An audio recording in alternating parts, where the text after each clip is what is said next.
The time now is 7:14. With freezing temperatures, road salt, and potholes, they've all taken a toll on Connecticut cars this winter.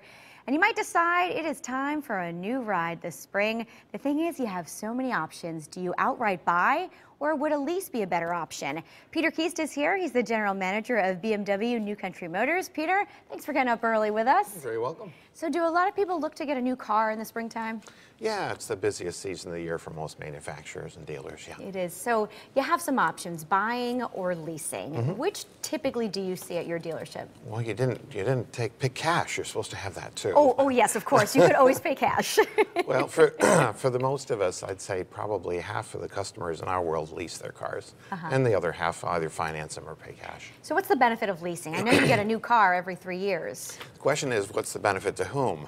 Okay. The benefit to the consumer is that a lot of times they can save about 1/3 off the amount that they pay every month for their lease car, as opposed to how much it would cost them to finance the car. The benefit to the manufacturer, and this is kind of the key to whether it's good for the consumer or not, is that the manufacturer can get you to lease 3 cars in 9 years as opposed to buying 2. So manufacturers are heavily incentivized to make it possible for you to buy more often. Are there any concerns though with leasing? I know you kind of have to keep within mileage. Yeah, a lot of people wonder about that. The mileage thing is kind of doesn't really matter if you lease or not. If you think about this, 3 years from now, you decide to bring back a car to a dealership. One has 20,000 and one has 30. Clearly, there's going to be a difference in the value of those 2 cars. In the lease, it's quantified. They divide it by the number of miles and say, well, let's say it's 15 cents a mile. That's how much the difference in value is going to be. And knowing that ahead of time is really helpful to a consumer. Sure. Typically, how long does a lease last? Most of them are 36 months. Some manufacturers have a little shorter term, slightly longer term. But it's really tailored. The manufacturer's looking to get you to trade maybe a year sooner than you otherwise would. Okay, so now let's compare it with the other side, the option of owning your own vehicle.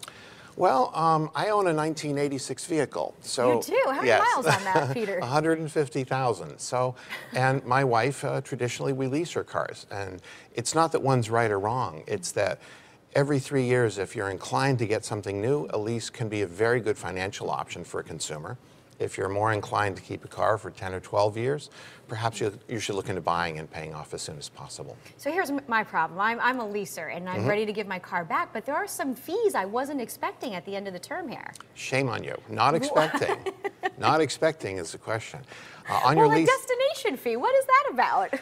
Well, there is a fee called a disposal or something like that fee at the end. It's on the contract, and this dealer, whoever you leased it from, should have said, if you don't buy the car at the end, this is what you're going to have to pay. Or if you don't stick with that type of car. It seems That's like you correct. get some incentives if you stay with the same brand of car. Absolutely. There'll be a little carrot out there hanging, waiting for you to get you to lease another car. Like that mileage overage seems to go away when you do that. Well, you can do something about that too. If you decide to, if you're getting close to your end of your lease or you're getting close to the mileage contract, contact the dealer you leased it from and say, hey, I'm getting really close to the lease. Can you help me with the mileage at the end? A lot of dealers are very, very cooperative in helping people move from car to car, get those lease excess mileage charges waived at the end. And Peter, you have any good deals going on at your dealership? Absolutely. I'm supposed to plug Now, New Country in Hartford. We got BMW and Mercedes and Mini in Hartford. Great place to work. I've been there just a short time, but great place as an employee, great place for customers. So if anybody wants a great deal on a new Beamer, come see us. There you go. Come see this guy. And really, I guess it's the time of year people do spring cleaning and they think it's time to get a new car. So yeah, let the old one get dirty with the road salt, and the new one, the new one's the one that will stay clean for the rest of the year. At least we hope so. We like the sound of that. Of course, we have some information up on the screen here. If you are deciding whether to lease or buy the car. It's fun though. I mean, I've been leasing cars as long as I've been driving. Every 3 years, it's a new car. Yeah, not and bad. low maintenance costs, right? That's true, and sometimes you that's don't already run out of warranty in the service contract. Right.